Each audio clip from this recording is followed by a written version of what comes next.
So introduction of Half the Sky, we are a leading career platform for women that focuses on connecting female job seekers with equal opportunities employers. We offer a women's career network, skills training, and a growing list of career opportunities from companies that care, and also expert career advice to help you make that leap in your career. As an advocate for diversity in the workplace, our mission is to level the playing field for women at work and help companies build a diverse and robust workforce, all to inspire more women to achieve their career aspiration. So please check our platform out at halftheskyAsia.com.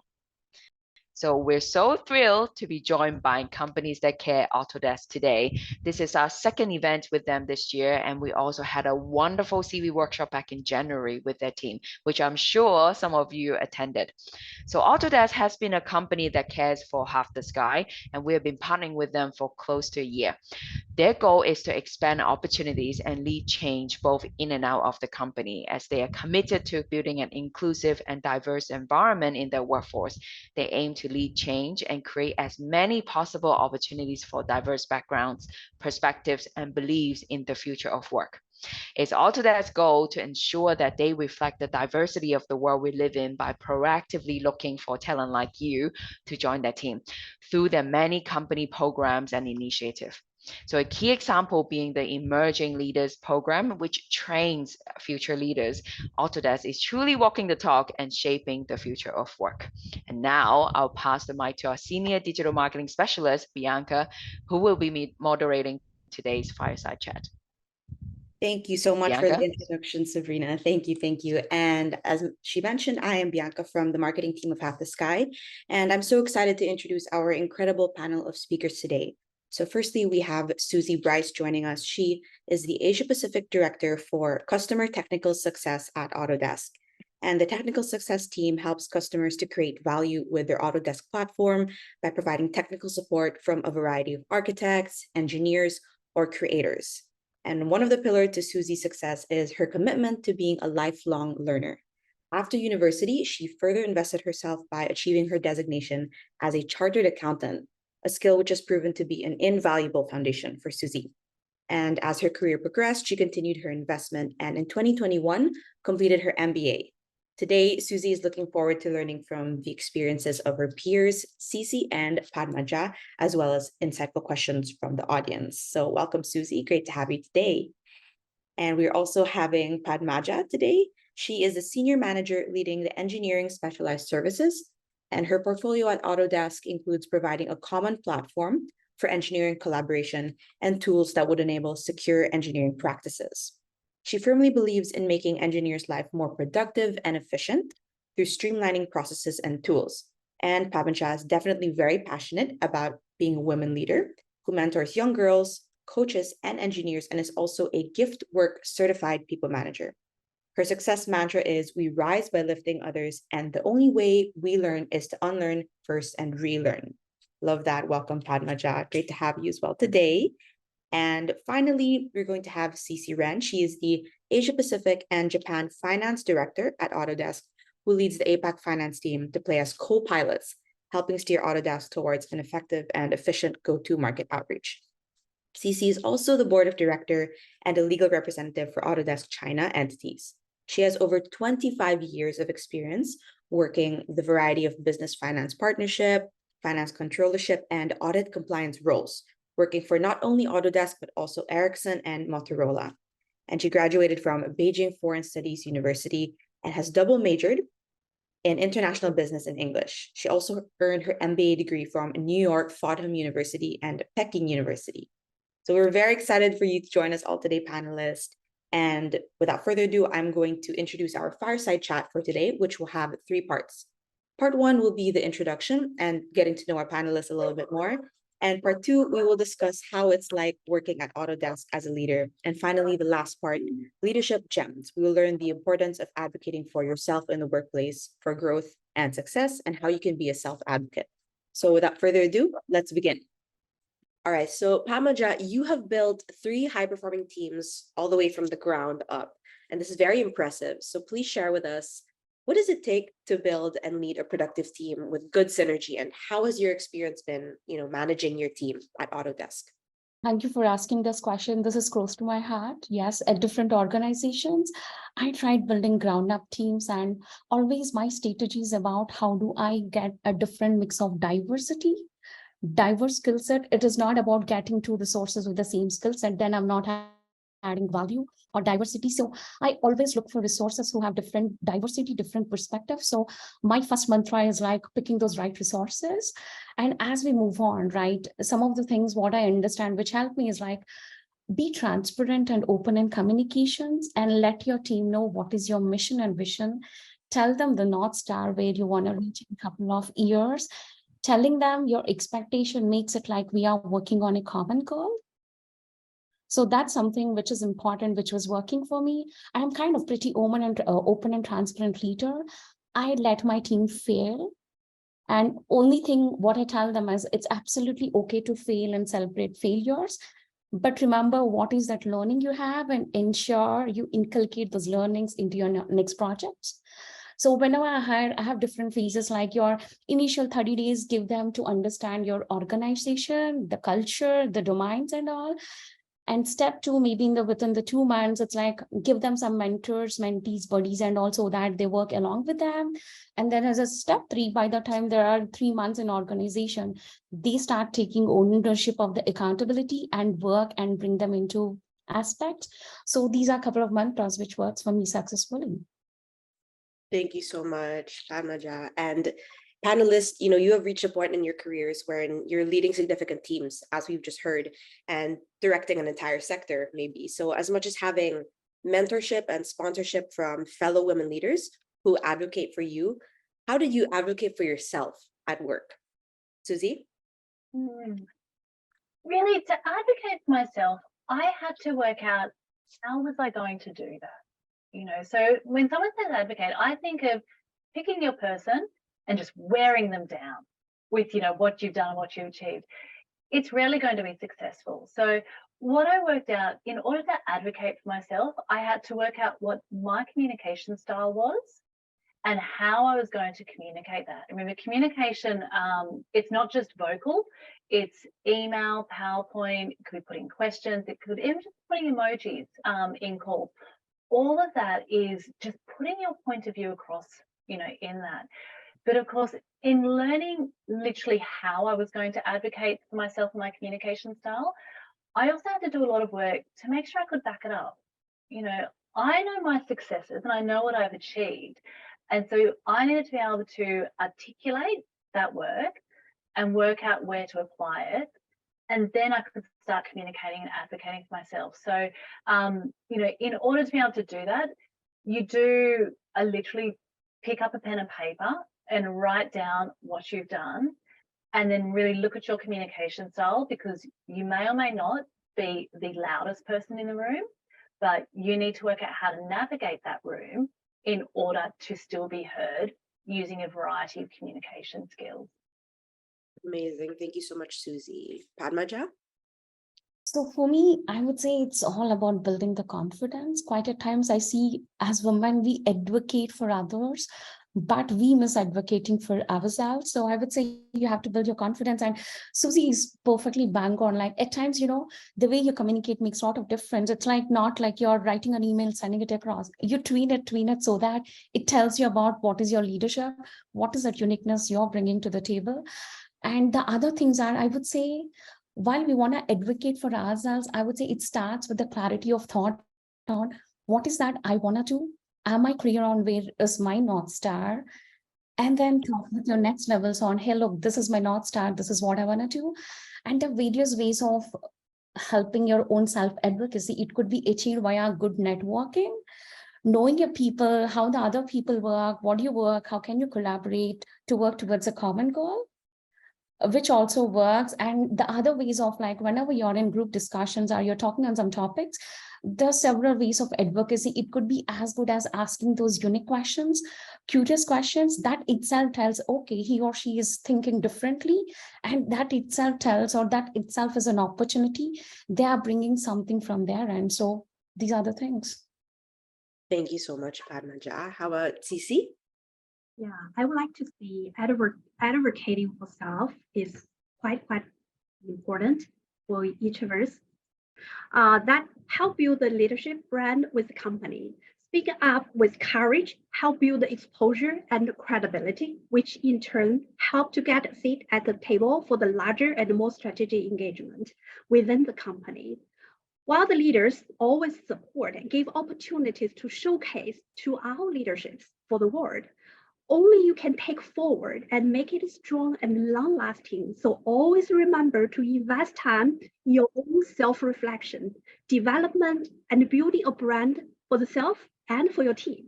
It also helps reinforce self-confidence. I totally agree with that, which is a super critical ingredient for the success for yourself and the team as well. And growing as a great leader, we also need to know that we can't succeed on our own. We need to build an extraordinary support team with a strong relationship to provide the perspectives to help us stay on the course. Otherwise, it's very easy to lose our way. Support team consult us in times of uncertainty, help us in time of difficulty, and we can celebrate in times of success. So this support team could include your business partner, your managers, your peers, and your trusted team members all together. And the most important thing, I think, we can always remember, no one can know everything.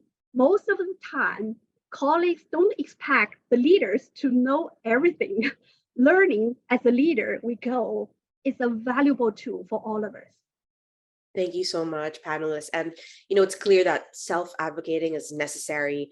It's essential, to build your professional reputation, open yourself up to growth, advancement, and future opportunities, no matter how high up you are in the business. So could you share with us how advocating for yourself professionally helped you grow? Padmaja? Okay, for me, it is all about, again, bringing the uniqueness, what you have. At times, one of the Autodesk values also is being courageous. Quite at times I say, we take a back step whenever we want it. So what we have to ensure, be courageous in making your point. It's all about that first step did you made to ensure the room is hearing you about what is your opinion. It's immaterial whether your opinion was a positive, whether it's successful or not, but the first step for me, it takes about being courageous. That's one. And I would also say it all about how well we are running our teams. For me, it is about my team success is my success.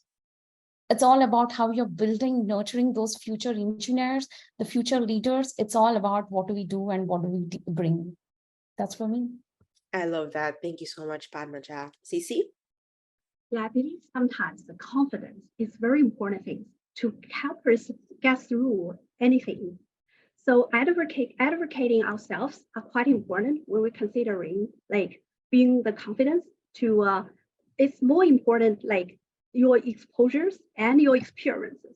All the things you experiences in the past will help you to build your confidence for your future. And you can give guidance for your team. You can showcase with your teams. That's also very important. Thank you. Suzi? It's everything Padmaja and Sissi was saying, the success is definitely the team's success, and that defines a leader, that typically you have kept progressing as an individual contributor, being very successful. And it's then about being able to replicate that success in others.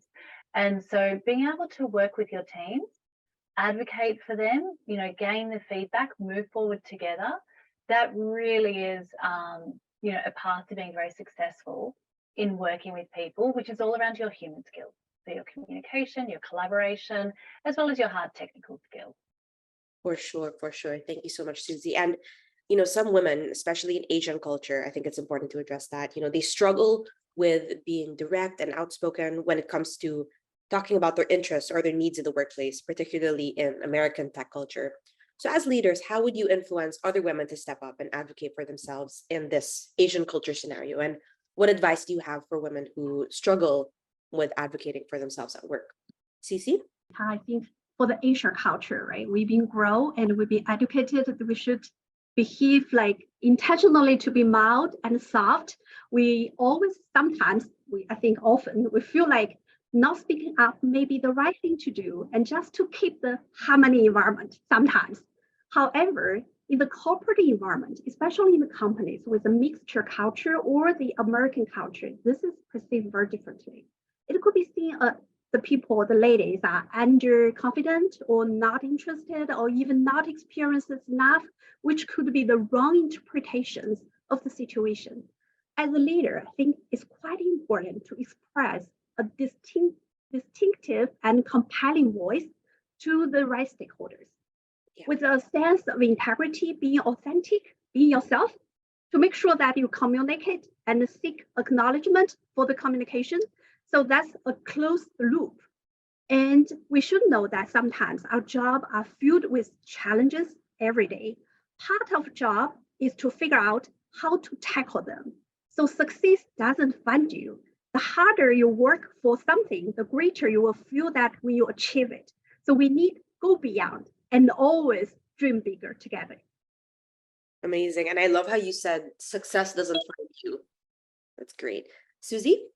You know, for the Asian culture, you know, in being able to advocate for yourself, if you're struggling, I recommend come back to your communication style.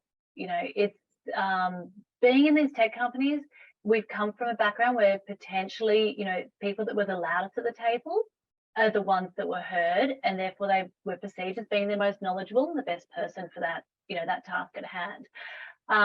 Move forward challenging that with your communication. Because remember, communication is a whole package. So if you're verbally not the loudest person, or that's just not your communication strength and style, work out what is. So is it having a one-on-one? Is it asking for a pre-read, you know, beforehand? Is it writing your comments, you know, throughout the call? Is it putting emojis to show you agree or don't agree? You know, so if you're really struggling to advocate yourself, just check in on your communication style and work out what your strength is and what other skills you may need to use, one-on-ones, looking at pre-reads, taking it by email, written questions, emojis, in order to be able to advocate yourself. Because if your skill is not to be the loudest person shouting over the top of everyone, from my experience, when I've tried that, it just comes across very awkward when you're trying to be something that you're not. So definitely work out what you are and lean on that skill set. Thanks so much, Suzi. Padmaja? So for me, I pretty much incline to and agree with what Suzi and Sissi had told. It also depends on the interpretations and the perceptions what we have. Quite at times, I also feel like women don't come forward thinking how are they perceived itself when they talk in a room. So I encourage a lot of women, it's absolutely okay to be authentic self, as Sissi was rightly mentioning. Be open, be authentic, take that bold step actually. And in fact, I would like to take an anecdote which happened for me 2 days back. We were planning for a town hall with a group of women, getting an opportunity to talk to our CIO. A couple of women were not okay to come. I said, look, you are helping us by giving us additional screen time. What it means is like you're missing an opportunity. Yeah, I tried advocating, and trust me, in half an hour, she comes back and says, and she helps us with the entire script. I was so surprised, and I was like, this is a small step. I want to help and empower my co-women to advocate for themselves. And all that I want to tell them is like, it's absolutely okay, and be authentic and be yourself. Love that. Thank you so much, Padmaja. And I just have one final question for our panelists today. So what advice would you give to women who aspire to be in leadership roles within their organization? So in specific, you know, what are some practical steps they could take to advance in their careers and build their leadership skills? Suzi? Practical steps to advance your career, be able to articulate it. This is very, very foundational in your career, but make sure you have your development plan. You can articulate what it is, this role that you're getting from your career and where your career is going. Because once you can articulate it, you can start to work out what your +1 is, you know, what else do you bring over and above the role. So that's something I think is very important. But it's also know the leadership styles. You know, if you say, I want to go into a leadership position, the next question is, and what type of leader are you? You need to be able to say, I'm servant leadership. No, I'm transformational. I'm authentic. Because these different styles of being a leader you'll be surprised how much you'll need to flex and change. When I've moved roles, my last company, SAP, now I'm at Autodesk, I actually had to move my leadership styles in order for this role. So, you know, in being able to, if you're aspire for a leadership role, make sure you have your foundations, which is just simply knowing what it is and why you want that role. And you have your foundations, that you have the knowledge of how you need to flex to be a leader, because remember, the definition is to achieve those great things in others. So they're my two things, two bits of advice I give. Love it. Thank you so much, Suzi. Padmaja? I echo with Suzi. So the first step starts with defining your development plan and define your short-term and long-term goals. Where do you want to grow? And in leadership, again, you have technology or your people leaders, as Suzi was rightly mentioning. And what I would also say, a lot of times, you know, what we miss is career development is all about, we should own it for ourselves, and your managers will support you to grow.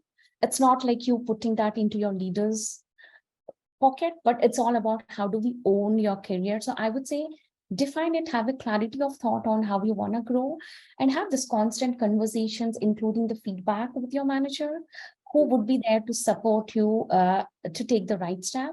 And a couple of other things I would say, go and look out for the women who are inspiring you or men who are inspiring you in your organization. Seek for mentorship, seek for coaching, and trust me, these are the people who sponsor for you in a boardrooms when you're not around. So these are great things which we should do that helps us to grow in our careers. Love it. Thank you so much, Padmaja. Sissi, anything to add? I really love Padmaja's commentary for the mentorship. This is quite important for us to grow and learn as leaders. I want to add some of my commentaries, like being leadership role is not just rewarding in many ways, but also challenging in many ways. So it's so important. We, as a leader, we should stay open-minded, keep learning, seeking for feedbacks from all the stakeholders and your support networks. It's so important. And ensure that we are tracking along the path that we laid for ourselves. And my advice is for those who are aspire to the leader's role, stay curious, open-minded, and never lose faith in yourself. Trust yourself. And here, I highly recommend again for the fellow women leaders to find your mentors who definitely will support and benefit you to grow, no matter they are within the company or outside of the company, just to make sure that they hold you accountable for your goals and achieving them in the time you set for yourself. And the best mentorship interactions spark the mutual learning, exploration of the valuable advices, and share the encouragement and the enjoyment together. Thank you so much, Sissi. That was wonderful. And thank you as well, panelists. I think that was the last question. So now we're going to move on to the Q&A portion. So the first question is, what advice do you have for someone who wants to work at Autodesk? I'll go ahead and take this one. Keep an eye on our portal. Very practical. One of the things about Autodesk is we are technical. So even within my teams, I have architects, I have engineers, you know, I have some of the best IT technical professionals out there. However, within Autodesk, even within technical success, we need people to do enablement. We have communication specialists in there. We have people that can work out programs, how to advocate for the customer. So we are so much more than an engineering company, because we need all the roles out there. So if somebody is keen, you know, to join Autodesk, definitely keep an eye out, because there's just so many roles that we need within the company. Amazing, Suzi. Anyone else want to add? Any other panelists want to add? Yeah, I can add some commentaries here. Oh, sorry. Yeah, I can add some commentaries for this question. I think Autodesk values encourage everyone working here to be innovative, inclusive, and adaptable, impactful, and encourages. We recognize the importance of both the work you do and how you get the work done here. Our values and our way of work that are foundation for how we approach to our roles and work with each other at Autodesk. And then the what address the extent to which employees achieve what was expected within their role, While directing review or the business rollout is a key input, we also suggest that considering two additional dimensions when assessing the contributions in this company. How well did an individual contributors develop ourselves and others? And how well did we contribute to lead the teams? So where those dimensions are taken together, we get a more holistic view of what of the performance will help you to grow in this company. Thank you so much, Sissi. Padmaja, did you have something to add? Oh, yeah, Suzi Sissi has covered it completely. So what I would say is Autodesk is on continuously hiring. We have a lot of open recs. I would encourage you to go out and look for Autodesk careers. And as I said again, the cultural values stand out for Autodesk. So I would say we have vast diversity of profiles, job profiles. Anytime you need it, be passionate, be authentic yourself whenever you're attending interviews. It all takes being yourself. Mm-hmm. Thank you so much, panelists. And yeah, whoever asked that question, I hope that it has been addressed well by our panelists. I'm sure it has. So I think we're having a few questions coming from the audience. So we have one here. Thank you, leaders, for speaking your powerful thoughts. What are some of the developmental courses that are good to build confidence and courage? Let me go with one of the best developmental courses I have seen, and it is spotted at Autodesk, is around situational leadership. So for this one, it's developing your human skills and just how to tailor your leadership for the situation that you're in to get the outcome that you need. So I would say that's one of the best development courses that I've seen at Autodesk. Yeah, I can add my experiences. I think Better Up programs really help me. Better Up is sponsored some of the audience, I think the participants are supported by your managers who can join this program. The Autodesk will pay, but from this program you can find your mentor, which can talk to you in the weekly basis. And this mentor is not guide you how you do your job. It's just like a mirror position and to give you some advices, lead how you think you solve the issues. So it's quite important to help you to reflect yourself and get the solutions for the issues ahead. Mm-hmm. Yeah, this is all about confidence and courage, right? So Sissi mentioned, it comes with a mentor. I think what better than another female leader, female mentor to help you, gain that confidence and courage you need. All right, so we have another question from the audience from Dominique. She says, Suzi, you spoke to communication style and being authentic. When working with different personalities to your own, especially in senior leadership in other regions, what advice or what have you done to navigate this? Personalities is very different. When communicating different personalities, you need to tailor your communication to be about the recipient. So I might communicate in one way, but the recipient, they might be very data-based. So you need just your data there. They could be visual. So your PowerPoint might need to be there. They could be very conversational. So in order to win that personality over, you might need to talk them through it, bit by bit. So when you do have those personalities, you need to stop, think about what is in it for them.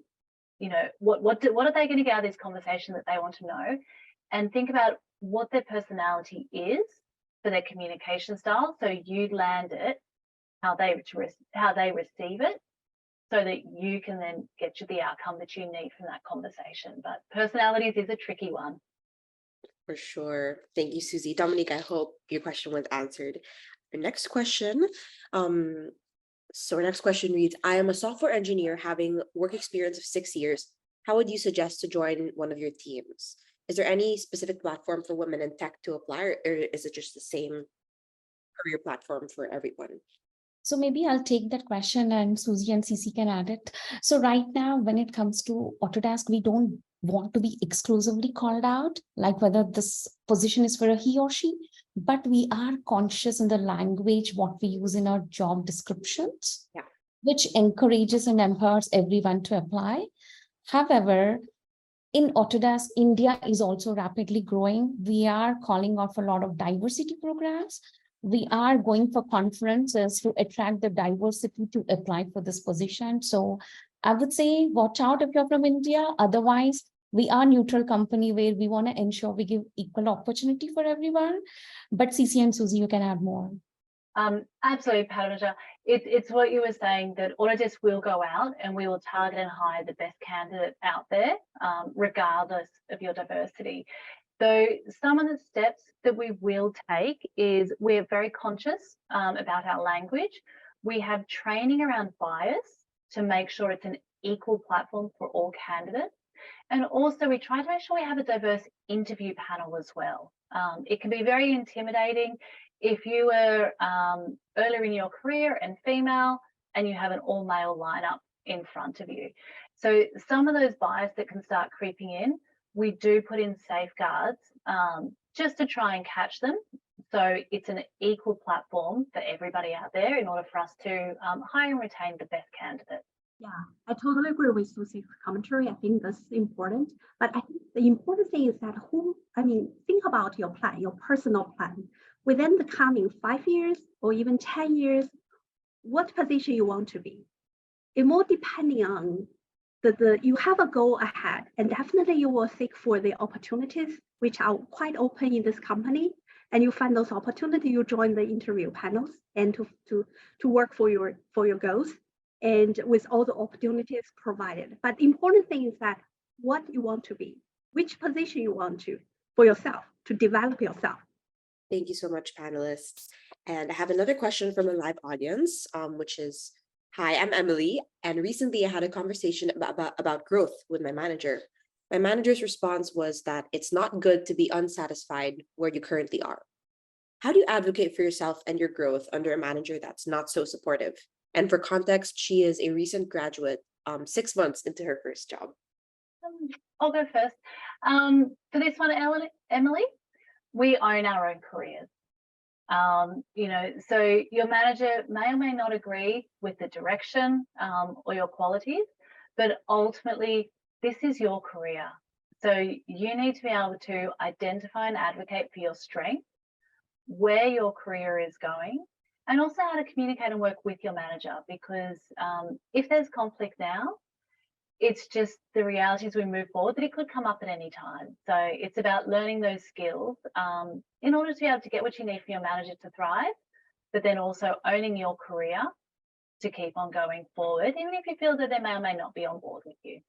I love Suzi's commentary. The career is our own thing, which we own our career. It's not someone else own for us. We own for ourselves. So that's quite important. It's mindset. So drive the growth mindset as a leader, no matter in which positions. Growth mindset, always keep that quite important for you and valuable for you for your future career. And I'm super glad you have this question within 6 months of your career, which took us certain years to figure this out. Let me tell you, bravo. Exactly. It's true what you say, we do own our careers, and even if it could be maybe demotivating, depending on what manager says, because definitely we look up to them, it's still our career to take back and do what we can with it. All right. So panelists, I do have a few more questions that were present by the audience. I think these are great questions. So I just wanted to go into the next one and ask, what is your advice on achieving job stability within tech right now and in the future, where people in the tech industry are getting retrenched and this person would need a stable income for the family? I will take this up. So I would say, as long as you're doing the job right, you should not fear. All that I would say is like unlearning the old stuff and relearning the new technologies is very important, very critical. So I would say stay up to date with the skills, understand the expectations from your job, and advocate for yourself on what is the difference you're bringing to the table. As long as you're doing this, you should not worry about your job. Thank you so much, Padmaja. Anyone else would like to add? I would say that keep your mind, challenge your comfortable zone. So the life is changing, the technology is changing. We also need to change ourselves. So keep the growth mindset important and keep changing. Keep that in mind. That will help you. Thank you so much, Sissi. Suzi, anything to add? Yeah, it's definitely insightful what Padmaja and Sissi were saying. I think in these volatile times, the reality is there is a lot of uncertainty. Particularly in tech, there's a lot of headlines going around, and The thing that makes this very tough is a lot of these decisions are very rarely about the individual. You know, there's laws in place to stop that. And so these truly are company decisions. The impact, however, is 100% personal.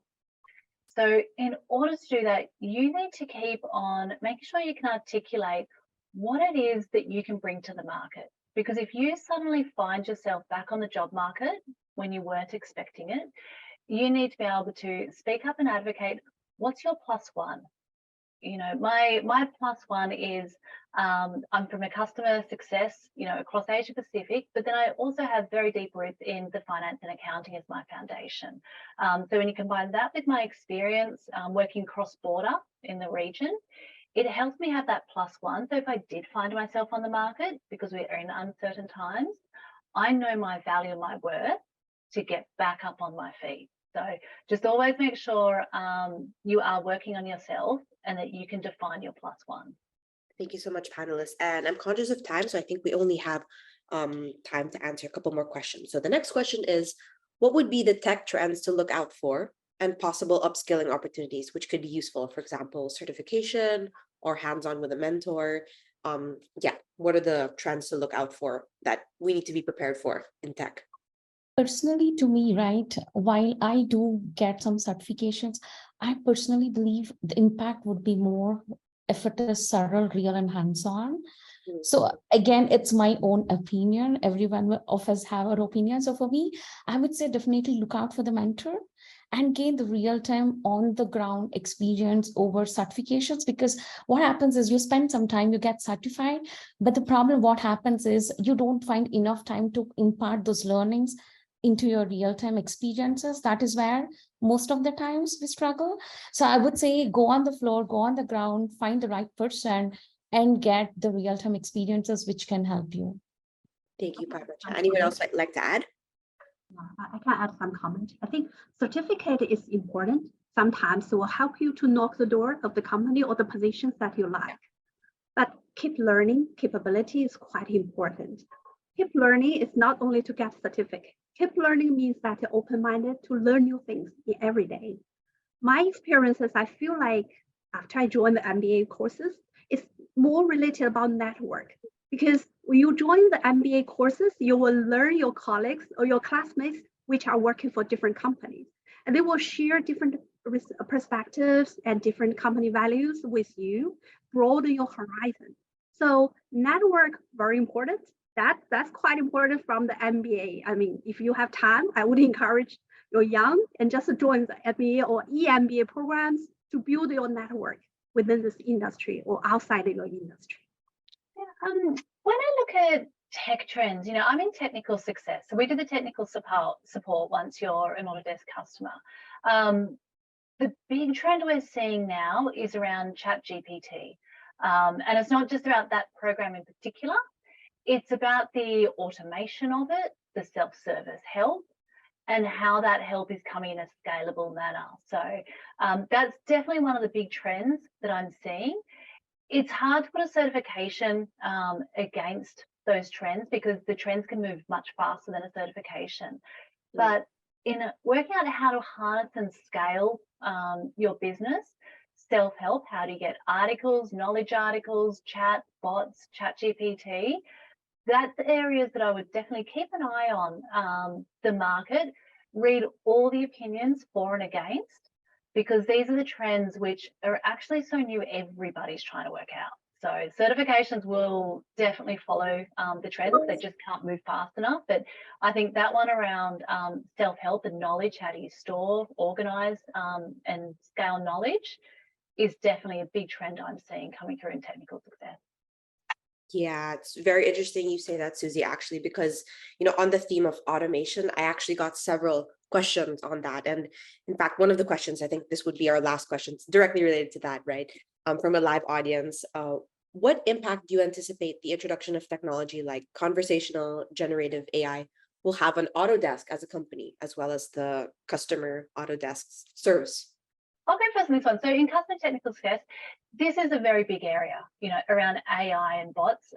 Admittedly, even yesterday, I was talking to a bot. I didn't even realize I was having a conversation. It's so clever. So it took me a few sentences to realize I was talking to a bot. For us, it's something that we're embracing, because what those bots will do, they will take like the mass question that's more general, it's quick to answer, that we just, the answer just needs to be there in the customer's hands very quickly. What that means for the team is we're needing deeper technical knowledge and a greater level of human skills, because the human is what the team bring to that. Is there anything else? Wait there, if you do this, then be careful of X, Y, Z that's going to happen over here. And that, putting those pieces together is something that a bot can't do. A bot will just give, here's the question, here's the answer. So we're embracing those technologies that are coming in. We're scaling our teams to take the more complex cases, because the bot will take those easy ones for us. So we're doubling down on our teams to make sure that they are the best of the best in their human skills, and we already know their technical skills. So it's a very exciting time for us as we bring that technology in to how we operate within technical success at Autodesk. 100%, I agree. Still very exciting times. Padmaja, Sissi, anything else to add? Yeah, kind of in the prior question as well, yesterday GPT-4 was released, which is much more powerful than ChatGPT, and it has more of human intelligence, which is okay. But right now the trends are about tools which have low code, no code, or natural language processing, RPA, there's so much. And coming back to the automation, yes, Suzi is right, like bots do certain work and humans can do much more. So our focus is getting on reinvesting that for more into how can we bring more better experiences to our customers. So it's like things evaluate, we are flexible. It's like no fixed mindset. We should be agile about things. And we reinvest this energy synergies into the right way, which can bring a lot of impact for Autodesk. Totally agree. I think Robert, AI can definitely bring us convenience and bring us more automation and good experiences, but won't replace human for sure. Especially they want to replace our thinking. We are thinkers as a human. We can be initiator, we drive something. Those cannot be replaced by the robot for sure. Definitely. Thank you so much, panelists. And in light of that, unfortunately, that's all the time we have left for the Q&A session. I hope that the panelists, we were able to answer your questions and clear any doubts. And again, everyone, thank you so much for joining us today. And you can stay in touch with Autodesk by joining their talent community or checking out their career site for the newest job openings in your area through the above QR code. So once again, you can join their talent community and check the career site for new updates through the QR codes on the screen. And of course, don't forget the diversity employers on Half a Sky platform are still hiring and committed to empowering women to thrive within their organizations, offering them flexible working arrangements, equal pay initiatives, return to work policy, and many more initiatives. And the jobs are listed on our platform, so please go and check them out. We also have loads of resources to share with you. You could just sign up on halftheskyasia.com. It's completely free, and you will be receiving exclusive event invites like this one, job alerts, thought leadership content, and more. Again, don't forget to give us a follow on our social media. QR codes are up on the screen, and we'll have more events coming up this month and next month. This month, we'll also have an interview workshop, so please keep an eye out for that on our events page. Once again, thank you so much to our panelists, Suzi, Padmaja, and Sissi. You've been incredible. And thank you so much again to Autodesk and to everyone who has joined us. Please stay safe, and we hope to see you in our next events.